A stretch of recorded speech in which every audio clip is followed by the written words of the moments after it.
Every test you fail in public was already failed in private. When someone challenges you, provokes you, or tries to destabilize your composure, they're running an experiment. They want to see what you're made of.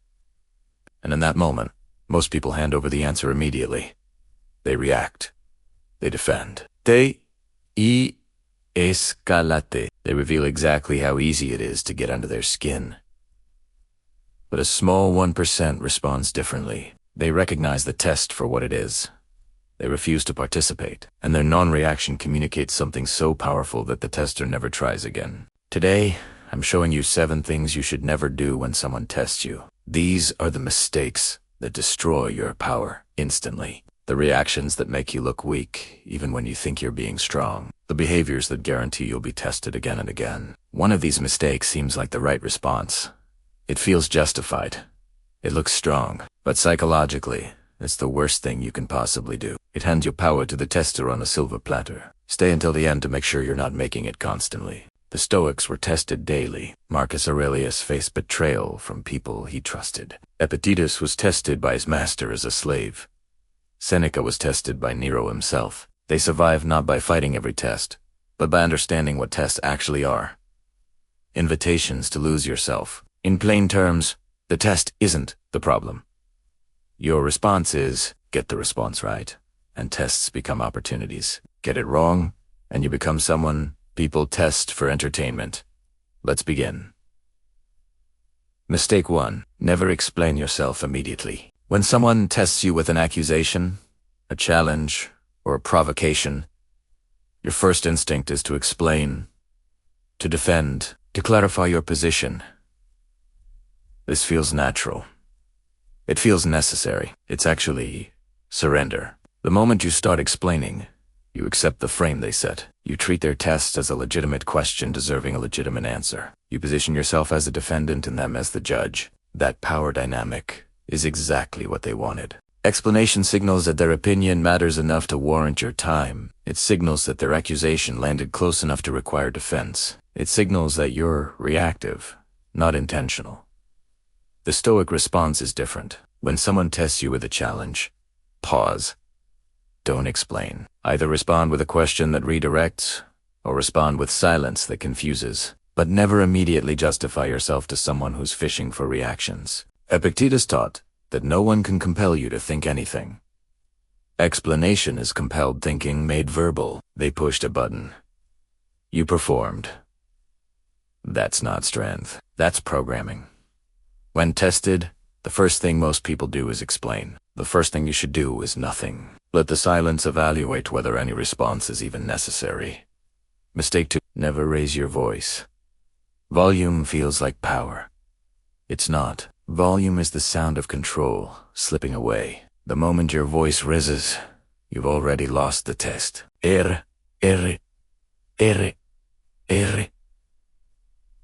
Raising your voice is a physiological response to feeling unheard or threatened. It's your body trying to compensate for a perceived loss of control. The tester knows this. They're watching for exactly this signal. When you get loud, you confirm that their test landed, that they destabilized you, that you're now operating from emotion, not intention. The most powerful people in any room are usually the quietest, not because they have nothing to say, because they don't need volume to be heard. Their presence does the work. Their calmness does the work. Marcus Aurelius led armies without shouting. He understood that true authority doesn't need amplification. It needs precision. It needs weight. And weight comes from control, not volume. When someone tests you, lower your voice instead of raising it. Speak slower instead of faster. Take up more silence instead of more sound. This communicates something terrifying to the tester. You're not rattled. You're analyzing, and that's far more intimidating than any shout. The loud person is reactive. The quiet person is dangerous. Be dangerous. Mistake 3. Never attack back immediately. When someone tests you aggressively, the temptation is to match their energy, to fire back, to show them you're not someone to mess with. This feels like strength. It's actually predictability. The tester expects retaliation. They are prepared for it. They may have even set a trap that your counterattack walks straight into. By attacking back immediately, you're doing exactly what they anticipated. You're playing their game on their terms. The Stoic response is unpredictability through non-escalation. You absorb the attack. You pause. You don't return fire. This creates confusion. They expected war. They got nothing, and nothing is impossible to fight against. There's a strategic principle here. The person who controls the pace controls the outcome. When you attack back immediately, you're reacting to their pace. When you pause and decline to escalate, you reset the pace to yours. Seneca wrote that anger is a wind that blows out the lamp of the mind. Immediate retaliation is anger disguised as justice. It feels righteous, but accomplishes nothing except proving you can be provoked. Don't match their energy. Drain it. By refusing to engage, you force them to carry all the aggression themselves. That weight exhausts them while you remain light and unmoved.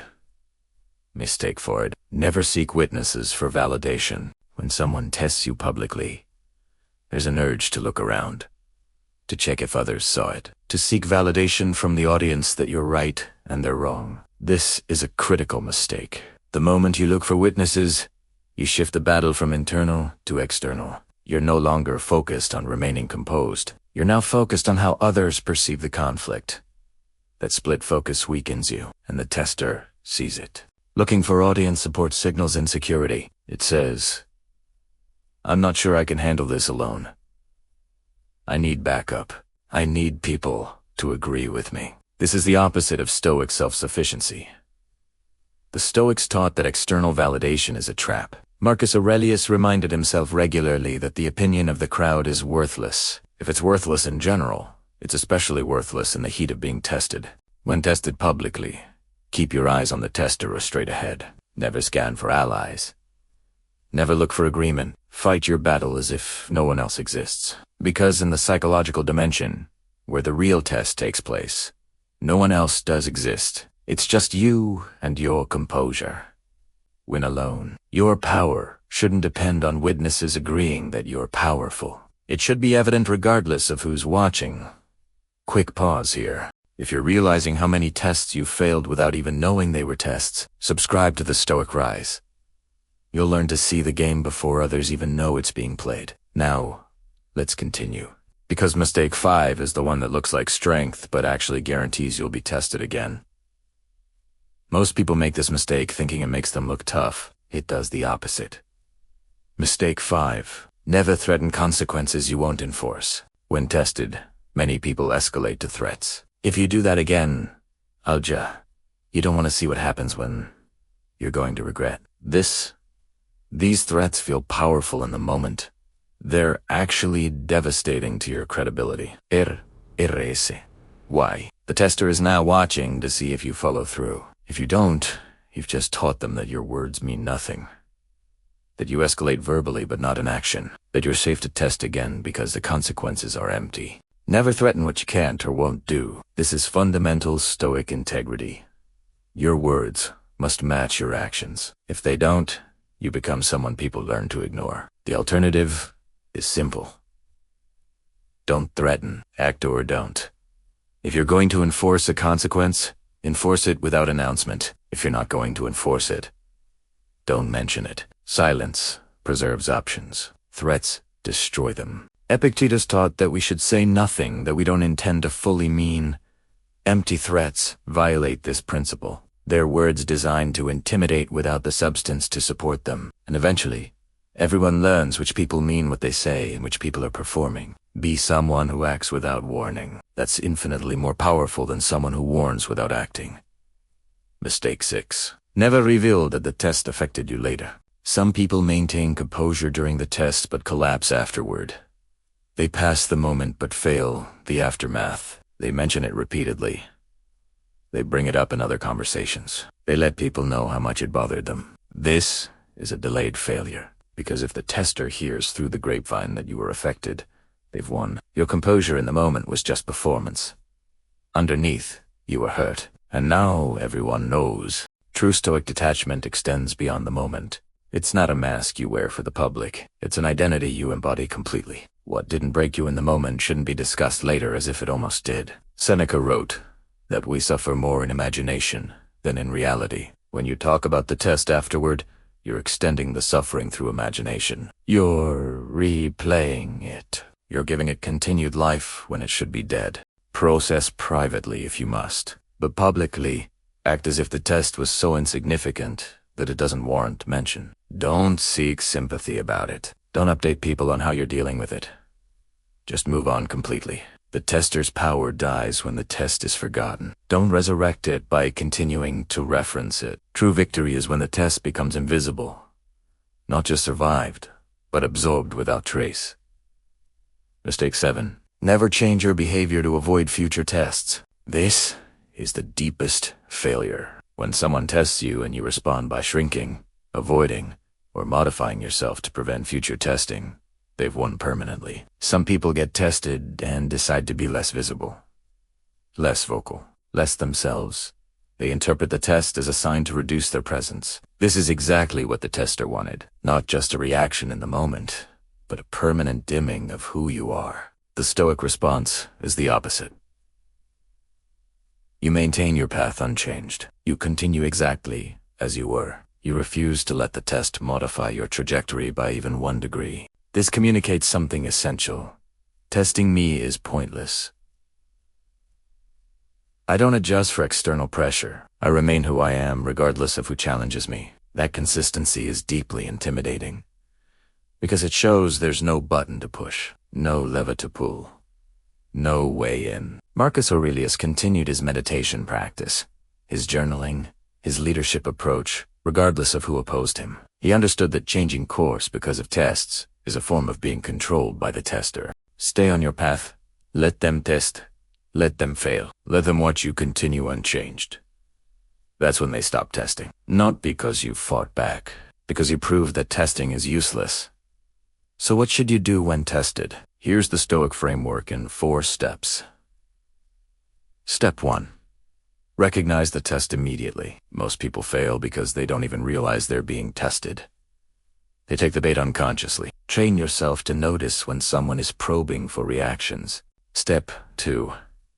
Create space. Don't respond immediately. Take a breath. Let a few seconds pass. This space is where your power lives. The immediate reaction is never the right one. Step 3. Choose your response intentionally. You have options. Silence, a question that redirects, a calm statement that reframes, or simply continuing what you are doing as if nothing happened. Choose deliberately. Step 4. Release it completely. Don't replay. Don't discuss. Don't let the test live beyond the moment. It happened. You handled it. Ites over. Epictetus taught that between stimulus and response there is a space. In that space lies our power to choose our response. In our response lies our growth and freedom. The tester tries to eliminate that space. The Stoic expands it. Tests will never stop coming. But your response can become so consistent, so unmoved, so boring to the tester that they eventually seek easier targets. Now here's the rule that makes everything work. Tests are never about the content. They're about the reaction. The words someone uses to test you don't matter. The accusation, the challenge, the provocation, those are just delivery mechanisms. What they're really doing is probing your emotional structure. Looking for cracks, checking how stable your foundation is. When you react emotionally, you reveal cracks. When you remain unmoved, you reveal a fortress. And people don't keep testing fortresses. They test houses they think might collapse. Marcus Aurelius wrote that the best revenge is to be unlike your enemy. When someone tests you with chaos, respond with order. When they test you with aggression, respond with calm. When they test you with urgency, respond with patience. Your non-reaction isn't passive. It's a statement. It says, I understand what you're doing. I'm not playing, and I'm still standing exactly where I was before you tried. That's Stoic power. Not fighting the test, rendering it irrelevant through unmoved presence. If you want to develop this uncheckable presence, subscribe to the Stoic Rise. Every video will train you to see tests clearly, respond strategically, and become the kind of person who is simply not worth testing. Now, I want to hear from you. What's the most recent test you faced? Did you pass or fail by the standards we discussed? And which mistake from this list have you been making without realizing it? Drop it in the comments. Sometimes naming the failure is the first step toward never repeating it. I'll see you in the next one.